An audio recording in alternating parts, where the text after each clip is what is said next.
A troubled teen dubbed mentally disturbed by President Trump opened fire at a Florida school nearly 1 year after a law undid a regulation making it harder for people with mental illnesses to purchase a gun.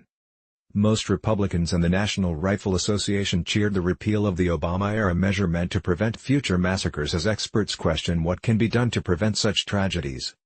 The reality is I've been here through all of these and there's never been any change whatsoever, longtime Representative Peter King, RNY, told the Daily News on Thursday. We're not asking for much, but part of it is a love affair with guns, almost a religious fervor. King was one of only 2 Republicans from New York who voted against the rollback of the seemingly common-sense measure. To me the presumption is if a person is being treated for mental illness you shouldn't have access to a gun, King said. But his colleagues, many of whom welcome donations from the NRA, disagree and he doesn't see them changing their minds anytime soon.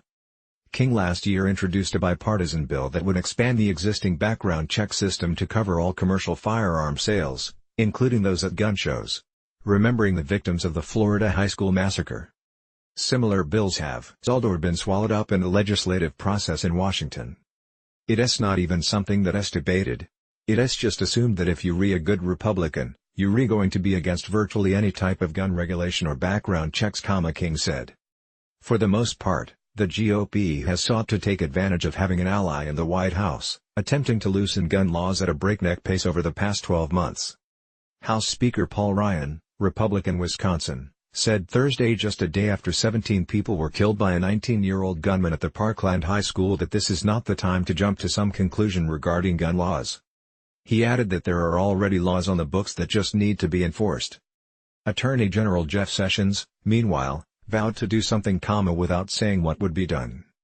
The Department of Justice last year stunned gun control activists by removing tens of thousands of people with outstanding warrants from the FBI criminal background check database. At the same time, a bill meant to loosen regulations on gun silencers was set for a hearing in June, but was delayed when a gunman opened fire on members of Congress at a baseball practice. Representative Steve Scalise, R-Law, suffered serious wounds.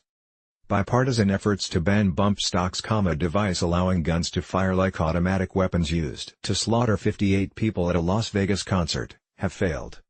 A straightforward bill aimed at improving the reporting of criminal records and domestic violence data to the FBI was defanged by being tacked onto the Concealed Carry Reciprocity Act, allowing those with concealed carry licenses to take their firearms into states with strict gun laws.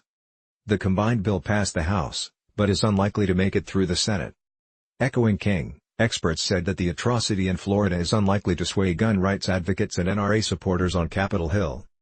It's very easy to criticize politicians for taking money from the NRA and for only giving thoughts and prayers, Adam Winkler, professor at the University of California at Los Angeles and author of Gunfight, The Battle Over the Right to Bear Arms in America, told the News. But if you understand the causal patterns that gun rights proponents believe, all they can really offer is thoughts and prayers because they don't believe that new restrictions are going to make any difference. Gun control advocates disagree, calling for legislation that would prevent potential mass murderers from getting their hands on firearms built to kill.